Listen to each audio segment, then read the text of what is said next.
2장 1절에서 4절입니다. 사도행전 2장 1절에서 4절입니다. 오순절 날이 이미 이름에 그들이 다 같이 한 곳에 모였더니 호련히 하늘로부터 급하고 강한 바람 같은 소리가 있어 그들이 앉은 온 집에 가득하며 마치 불의 혀처럼 갈라지는 것들이 그들에게 보여 각 사람 위에 하나씩 임하여 있더니 그들이 다 성령의 충만함을 받고 성령이 말하게 하심을 따라 다른 언어들로 말하기를 시작하니라. 아멘. 말씀 제목은 오순절 성령 부흥이 미치는 영향입니다. 오순절 성령 부흥이 미치는 영향입니다. 우리가 사도행전에서 아주 중요한 부분이 오순절 성령 강림 사건입니다. 우리가 누가복음의 특징을 보시면 누가복음과 사도행전은 누가가 썼습니다. 원래 많은 학자들이 누가복음과 사도행전은 한 묶음으로 있었을 거다라고 봅니다. 그러다가 성경을 정교화 작업을 하면서 이제 누가복음으로부터 사도행전을 떼어내서 한 부분으로 두게 됐습니다. 근데 우리가 누가복음을 보시면 뭐가 강조되냐면 이 성령에 대해서 강조가 굉장히 됩니다. 그래서 그 성령 강조가 집중적으로 이렇게 되어지고, 그리고 사도행전으로 넘어오면 이제 이 성령께서 어떻게 교회를 탄생시키셨는지를 분명하게 보게 합니다. 사도행전은 왜 중요하냐면, 우리가 사도행전이 만약에 기록되지 않으면 하나님의 교회, 오늘날 이 땅에 예수 그리스도의 피값을 사신 그 교회가 어떻게 시작됐는지를 알 수는 없습니다.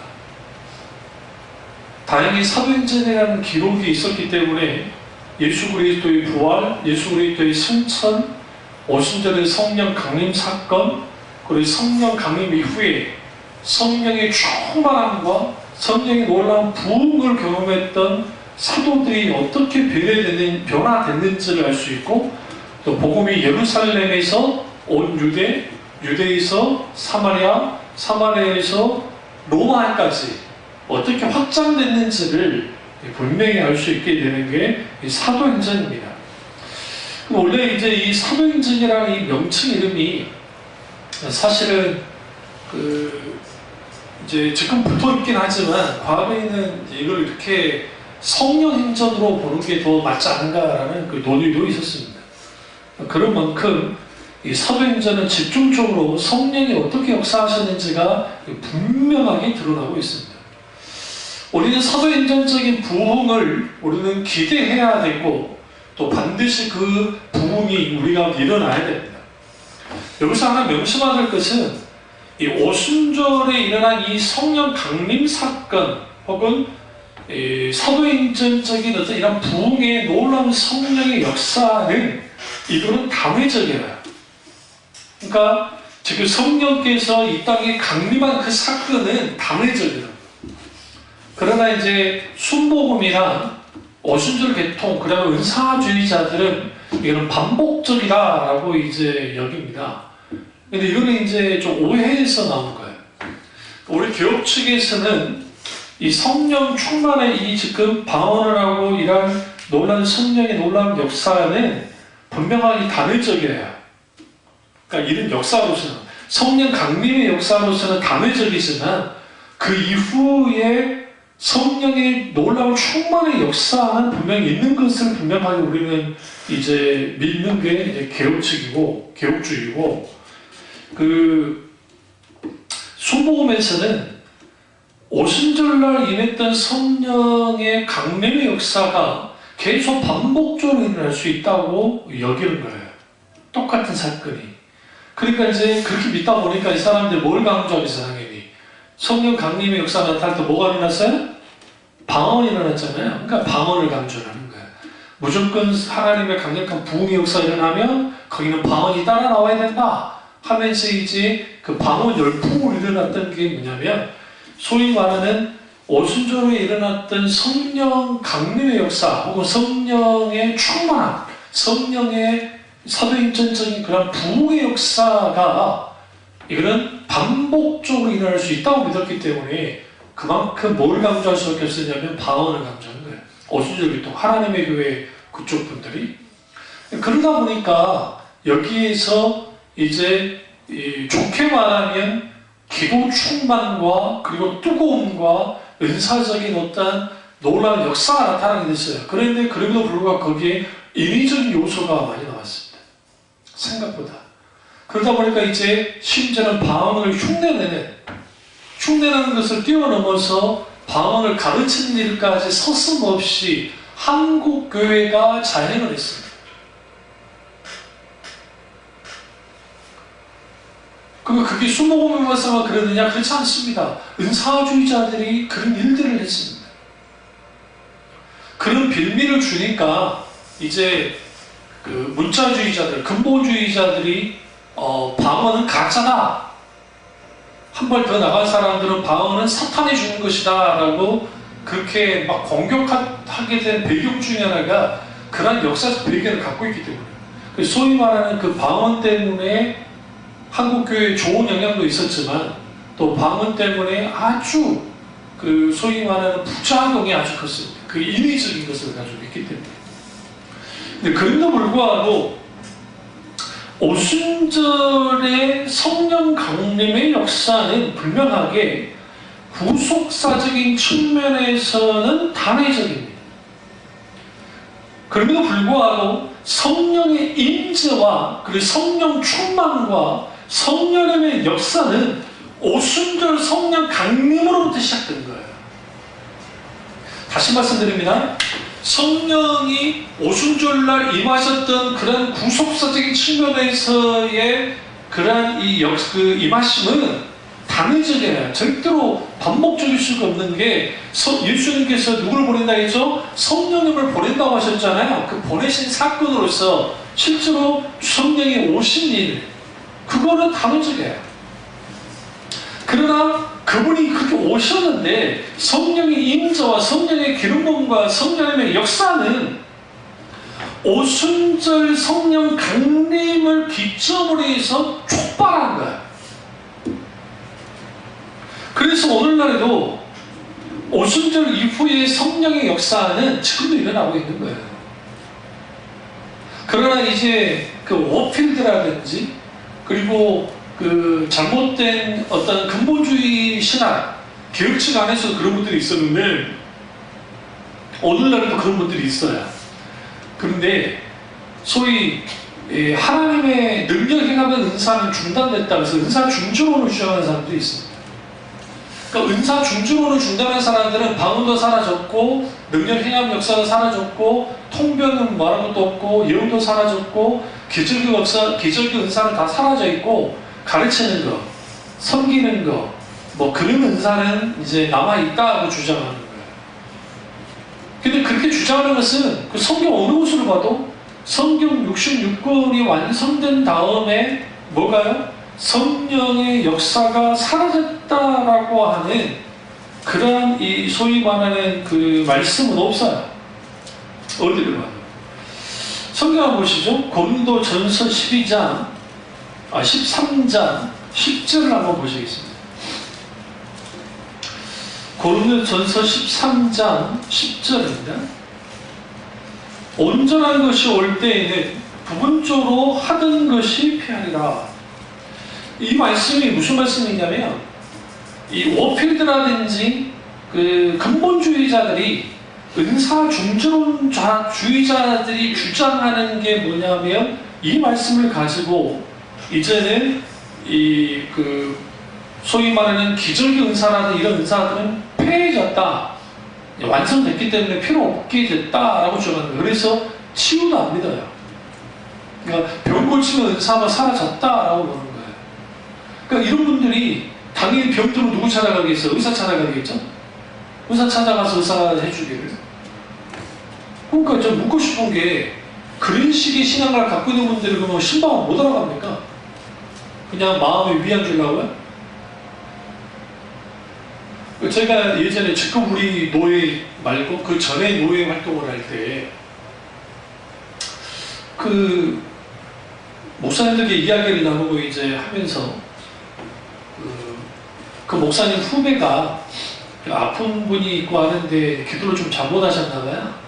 그래서 이제 그분이 아주 큰 병에 걸렸었는데 이제 치유와 관련된 기도보다는 좀 다른 기도를 해가지고 이제 이분이 조금 나무라는 걸 봤어요. 그때 했던 말이 지금도 다 기억한 게 뭐냐면 우리가 기도해서 안 낫더라도 낫게 해달라고 기도해야 된다. 아니 그래야 기도 듣는 사람도 힘이 나고 좋지. 그게 뭐가 힘드냐. 근데 거기다 대고 병이 걸렸는데 뭐 어쩌고저쩌고 그게 뭐 하는 짓이냐 하면서 막 말하고 그러더라고. 그러니까 내가 속으로 그랬죠. 그 안에 뭐 하려고 기도를 하는 거야. 기도가 뭔데 도대체. 그러니까 여러분 우리가 병원 시방이나 그런 데 가보면 막 소리를 크게 하면서 막 기도하는 분들 있잖아요. 좀 과하게. 여기 주위에 안 믿는 사람도 있는데 주여 몇 시옵니다. 하나님 주의 주시옵소서. 주님 역사에 좀 몇 시옵니다. 역사하여 주시옵소서. 응? 신주 가서 엄마가 그 목사한테 잡혀가지고 뭐 10분인가 기도 잡혀고 5분인가 10분인가 잡혀가지고 기도 당하는 것처럼 얼마나 내 기도가 짧았으면 너그 목사님은 빨리 끝내더라 그랬다잖아요. 그리고 그 목사는 왜 그러냐 그랬다잖아요. 저는 감동이 와가지고 하나님께서 더 길게 하라고 하시죠. 그러니까 여러분 거기다 막 강하게 막 내가 뭔가를 정성을 다해서 막 기도를 이렇게 열심히 하고 하나님 앞에 부르짖으면 하나님이 그를 어여삐 보셔서 하나님이 역사해 주는 겁니까? 아니에요. 하나님 우리 믿음을 보시고 역사하세요. 분명하게. 그런데 이런 오필드라든지 이런 분들은 성령의 역사를 믿지 않아요. 그러니까 이제 뭐라고 주장하느냐, 이 사람들은 자유주의자들이 아님에도 불구하고 병 들면 의사에게, 그리고 영혼의 병이 들면 이제 목사나 아니면 정신병자에 가면 된다는, 정신과 의사한테 가면 된다는 거죠. 거기에 무슨 성령의 역사가 있겠어요? 그러니까 이 성령의 역사는 왜 중단이 되냐면 신학적인 편견을 가져버리면 딱 중단이 됩니다. 성령의 역사. 기본적으로. 또 하나는 성령 과잉이 일어날 때도 역사가 중단이 돼요. 이 과잉이라는 말은 무슨 말이냐면 모든 것은 성령의 역사인 것처럼 막 조장을 하고 막 분위기를 띄우고 아주 혼자서 수험의식을 하는 거예요.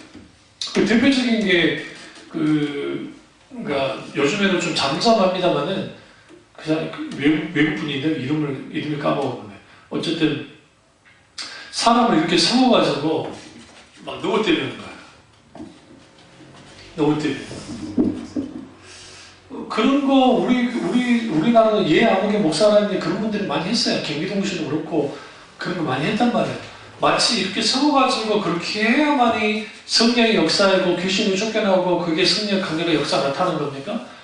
그리고 어떤 기도원에 있는 홍아무개 목사라도 마찬가지고 그래야 거기에 막 초자연적이고 강력한 역사가 나타나는 겁니까? 제가 부인하지 않는다 했잖아요. 성령이 강력하게 역사하시는 그런 일들이 있었다는 거. 그건 웨슬리 목사님 일기도 잘 나타나고 조나단 에드워드 목사님의 기록도 잘 나타나요. 이번 오천 말할 것도 없고. 그러니까 근데 여러분 우리 아셔야 되는 게 조나단 에드워즈와 그리고 웨슬리 목사님은 두 분 다 어떤 사람이에요? 지성인이에요. 웨슬리 목사님 옥스퍼드 대학을 나왔고요. 조나단 에드워드 목사님은 예일 대학을 나왔어요. 근데 이분이 얼마나 머리가 똑똑했냐면 20대 초반에 이미 교수가 됐던 분이에요. 조나단 에드워드 목사님이.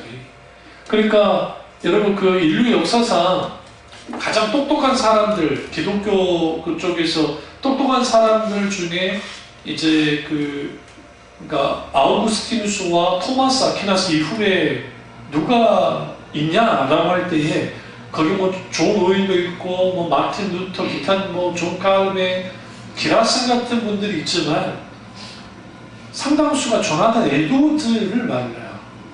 그러니까 그분은 학자 중에 학자예요. 그러니까 조나단 에드워즈라는 분이 우리나라에 소개될 때 무엇으로 소개됐냐면 사회과학으로 소개됐어요. 목사님으로 소개된 게 아니에요. 그분이 그만큼 학자였다는 거예요. 교육 분야에서도 소개가 됐었고.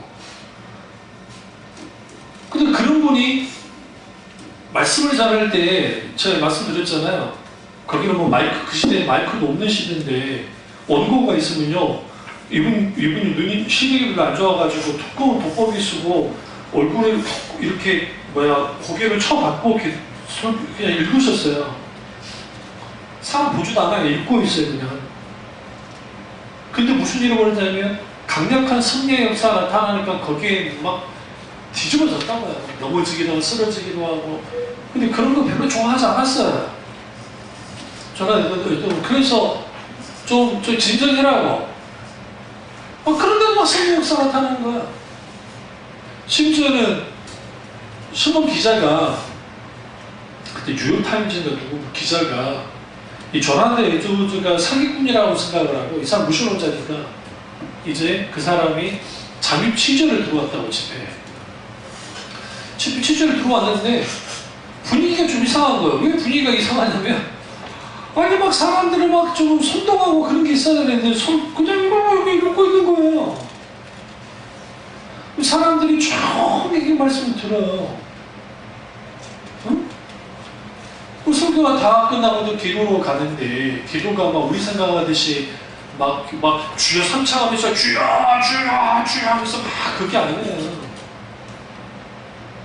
그 시대는 아직 순복음 운동이 일어나기 전이니까, 한참 전이니까.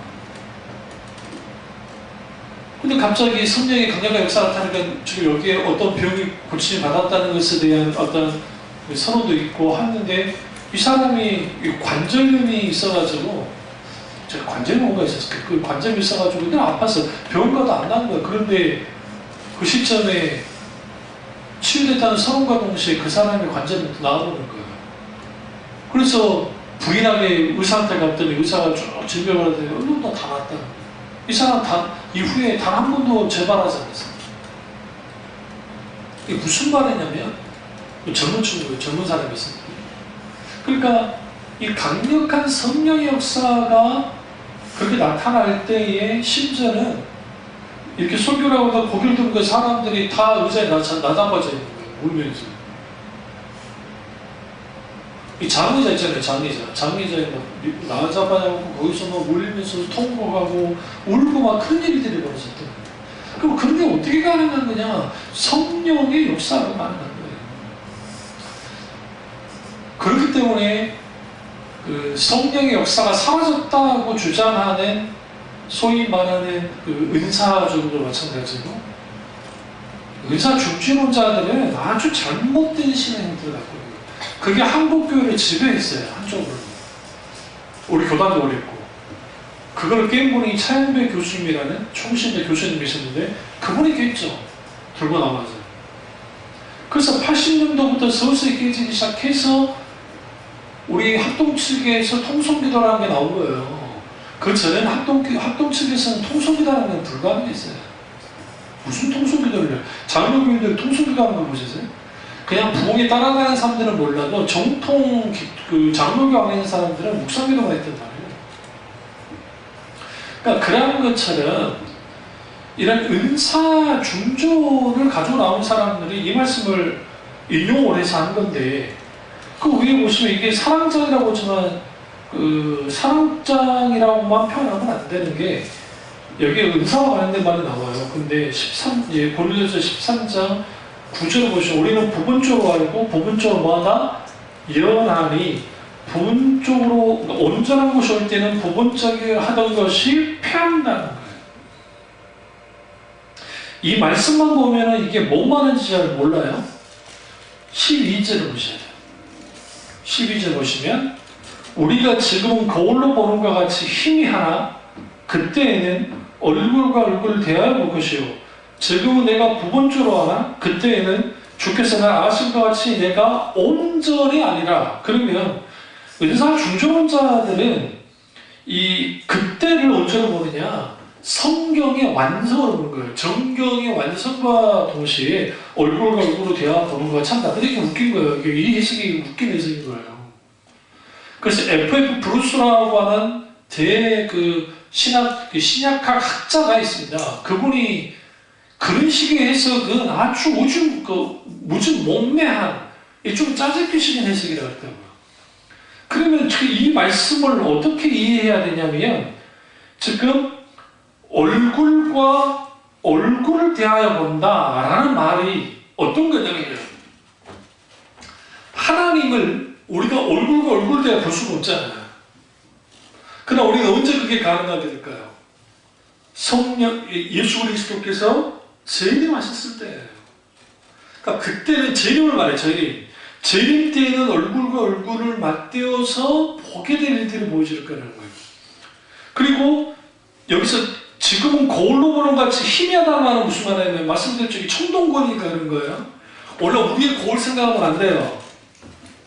우리 거울로는 잘 보이잖아요. 그러나 그 사람이 청동거리는 희미해요. 왜요? 아직 재림이 일어나지 않았기 때문에. 당연히 온전한 것이 올 때 일어난 이 13장 10절의 이 말씀은 뭐냐? 재림이에요. 주님이 이 땅에 다시 오실 때에는 부분절한 것이 패하겠죠. 왜 패할까요? 온전한 것이 왔잖아요. 더 이상 이혼이 뭐가 필요해요? 계시 자체가 되신 예수님이 우리 앞에 계시는데. 그러잖아요. 그 능력 자체가 되신 분이 계시기 때문에 거기에 모든 은사는 결국 이제 그때는 다 패해질 거라고요. 이 재림 때를 말하는 거예요. 그러니까 우리가 이렇게 이 오순절 성령의 유산들을, 충만의 유산들을, 부흥의 유산들을 우리가 가지면서 신앙생활을 해야 되는데, 잘못된 뭘 통해서, 신학을 통해서, 편견을 통해서 막아놔 버리니까 그게 안 일어나는 거예요. 그게. 그러니까 그러다 보니까 오순절 성령의 역사가 성경의 역사의 한 부분으로만 끝이 나버린 거예요. 역사로만. 그러니까 우리가 그런 의미에서 오순절 운동이 여러 문제를 일으키기도 있지만, 그래도 큰 그러니까 소위 말하는 업적이라고 할 수 있는 것은 적어도 성령의 역사가 오늘날 일어나고 있다는 것에 대해서는 분명하게 드러낸 것이에요. 근데 문제는 이제 신학적인 잘못된 인식이에요. 오순절 성령의 역사와 같은 역사가 똑같이 일어난다는 거죠. 똑같이. 그때 있던 것처럼. 그 정도의 연도로서. 근데 그렇지는 않아요. 그럼 어떻게 알 수 있냐면, 성령 강림 이후에 비슷하게 성령의 역사들이 나타나요. 그럼 여러분 묻고 싶은 게, 오늘 본문을 다시 돌아가세요. 여기서 보시면 딱 보시자고요. 오순절 날이 이미 이르렀어요. 한 곳은 벌써 기도했습니다. 여기는 한 곳은 이제 우리가 잘 아는 마가 요한의 홀에서 모인 겁니다. 다락방이라고 표현되어 있지만, 그리고 호련이 하늘로부터 급하고 강한 바람 같은 소리가 있었어요. 여기서 호련이 급하고 바람 같은 소리예요. 바람 소리가 아니에요. 그런 소리 같은 거예요. 그들의 앉은 온 집에 가득했어요. 그 뭘까 이게? 여러분, 성령님 보여요, 안 보여요? 안 보여요. 그러니까 성령님이 오셨다는 것을 알리기 위해서 하나님의 일부러 누구를 위해서? 그 자리에 모여있던 사도들과 성도들을 위해서 그렇게 역사하신 거예요. 그러면서 마치 불의 혀처럼 갈라지는 것들을 그들을 위해 그들에게 보였어요. 불은 불인데 이게 표현할 수 없는 불에, 이게 이제 하나님 임재의 상징이에요. 어떤 사람은 천사라고 표현하긴 하는데, 왜냐면 신약의 시편을 보시면 주님이 천사가 불의 사역자로 삼았다는 의미 그런 말씀들이 있으니까 그렇게 하는데, 어쨌든 나는 이거는 그런 것보다는 오히려 성령님이 이제 그렇게 역사하신 거예요. 그러면 어떻게 알 수 있냐면, 예수도 요단강에서 세례를 받고 나올 때에 비둘기같이 성령이 임했다 있잖아요. 예수님 성령님 비둘기예요? 비둘기 같은 성령이라고 했어요. 그러니까 세로 안에 눈에만 보일 거잖아요. 지금 다른 사람 눈에 보이지 않고 영안에 띄어가지고. 성령께서 이 의도가, 하나님께서 성령님이 그렇게 보여주도록 만드신 거예요. 그래서 우리가 그 비둘기 같은 성령 할 때에 이제 그렇게 임재하시는 걸 표현하는 건데, 이게 일종의 성령님께서 우리에게 나타나시는 역사 속에 그렇게 이제 보여주시는 겁니다. 각 사람 위에 임하여 있더니 그들이 다 성령의 충만함을 받고 성령의 말하게 하심을 따라 다른 언어들로 말하기를 시작하니라. 여기서 이제 우리가 좀 더 좀 살필 게 뭐냐면,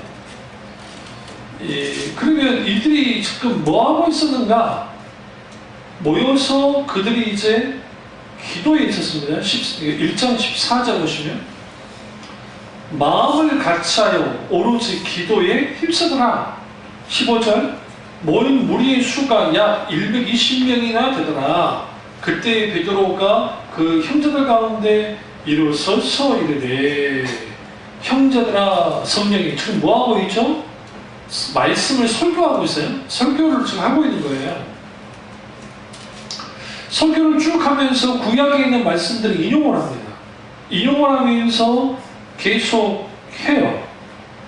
그리고 그 학원을 하고 23절에 이제 뭐를 하냐면 우리가 잘 아는 마띠아라고 하는 그 인물을 가룟유다 대신에 12사도 중 한 명으로 세워요. 그럼 여기서 우리는 한 가지 아셔야 되는 게, 오순절 쪽에 있는 분들은 기도를 열심히 해서 그들의 그 기도를 통해서 하나님의 부흥을 끌어들게 있다는 거예요. 이거는 누구 신학의 영향을 받은 거냐면 미국의 위대한 부흥 강사라고 하는 찰스 피니의 영향을 받기 때문에. 찰스 피니는 사실 그분은 아르미니안주의라는 게 있는데 여러분이 좀 어려우니까 좀 놔두고, 어쨌든 그분은 어떤 신학을 가졌냐면, 하나님의 부흥은 인간이 하나님이 부흥하실 수 있도록 인간이 열심히 기도하고 환경을 조성하면 충분히 하나님의 부흥이 일어날 수 있다고 믿는 그런 분이에요.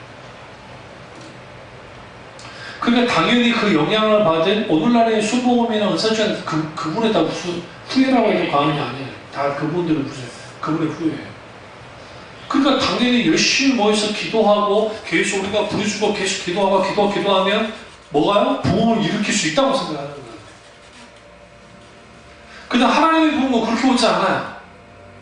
성경 어느 곳을 봐도. 물론 기도는 아주 중요한 요소예요. 기도하지 않는 곳에 뭐가 일어나지 않아요? 부흥이 일어난 적은 없어요. 그건 분명히 똑같이 인정을 해요. 그러나 우리가 열심히 모여서 기도 계속 한다고 해서 부흥이 일어나느냐? 그렇진 않아요.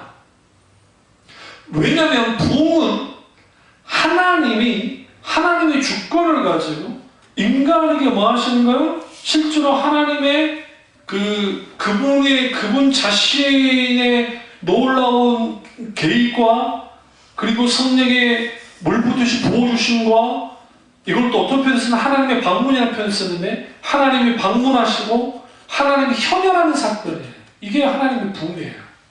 그러니까 그 다음 역사는 인간들이 모여서 자기들끼리 열심히 기도한다고 해서 되어지는 건 아니에요. 그렇다고 기도하지 않으면 안 돼. 그것도 역사 그렇진 않고, 그러니까 다시 말하면 내가 기도 열심히 해서 부흥을 끌어들일 수는 없어요. 그럼에도 불구하고 우리는 기다리면서 기도해야만 해요. 부흥을 위해서. 그럼 오순절날에 그러면 기도만 했느냐? 그렇지 않아요. 뭘 통해 할 수 있냐면, 사도 베드로가 설교하고 있잖아요. 말씀 강론이 분명히 있었다는 걸 분명히 하셔야 돼요. 말씀 강론이. 그리고 또 하나 이해하셔야 할 게 뭐냐면, 여기는 120명이 모였다고 말하지만 사실 고린도서에 보시면 500문도가 모였다고 성경 말하고 있어요. 그러니까 원래는 500명이었어요. 500명이었는데 예수님이 승천하시고 난 다음에 10일이 지나야 오순절인데, 그 10일이 지날 때 뭐가 딱 걸려져요. 거기에 안식일이 걸리는 거예요. 안식일이.